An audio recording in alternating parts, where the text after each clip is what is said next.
अस्सलाम वालेकुम friends and students, आप देख रहे हैं टैक्स दोस्ती वीडियोस। और आज हमारे बड़े अच्छे स्टूडेंट भी और बहुत पुराने फ़ैन ने पूछा कि सर, जो प्रोफेसर्स और टीचर्स पेपर चेकिंग करते हैं उनसे डिडक्शन सेक्शन 149 के तहत करनी चाहिए, यानी सैलरी पे विद होल्डिंग जो करते हैं वो सेक्शन 149 के तहत करते हैं, या सेक्शन 153 के नीचे करनी चाहिए, जो बेसिकली डिडक्शन करते हैं विद होल्डिंग पे जब आप गुड्स एंड सर्विसेज प्रोवाइड करते हैं। और उनका है कि इसकी लॉजिक क्या होगी और इसको टैक्स रिटर्न में कहाँ पर आप शो करेंगे।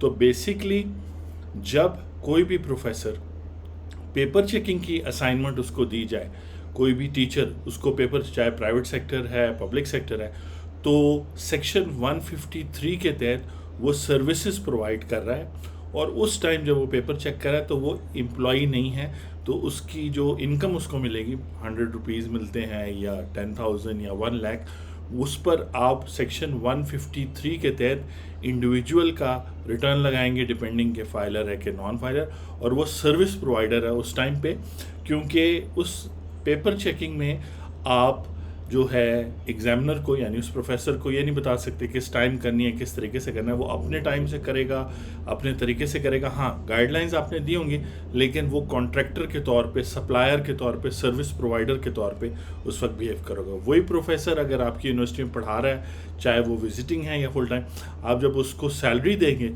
तो आप जो है वो सेक्शन 149 के तहत डिडक्शन करेंगे। आई होप कि आपको लॉजिक भी क्लियर हो गई। और अगर आप इसी बात को लेके section 149 with holding on salaries और सेक्शन 153 जो बड़ा इंपॉर्टेंट है, with holding tax on goods, payment of goods and services को देखेंगे, तो आपको टैक्स लॉ की बड़ी सारी बातें आपके सामने आएंगे। तो आई होप कि आपने जो है ना ये सेशन एंजॉय किया और इस क्वेश्चन का आंसर आपके पास आ गया। अब इंटरव्यू में बैठे हों या डिस्कशन हो रही हो तो आपके पास लॉजिक है कि उस टाइम एम्प्लॉयर एम्प्लॉय का रिलेशन नहीं है। सैलरी के हेड के नीचे सिर्फ और सिर्फ उस टाइम पे इनकम आएगी और विदहोल्डिंग तब होगी जब एम्प्लॉयर एम्प्लॉय का रिलेशन हो, जो कुछ केसेस में बड़ा डिफ़िकल्ट होता है जानना, लेकिन मैंने आपको एक एग्जांपल दे दिया पेपर चेकिंग की।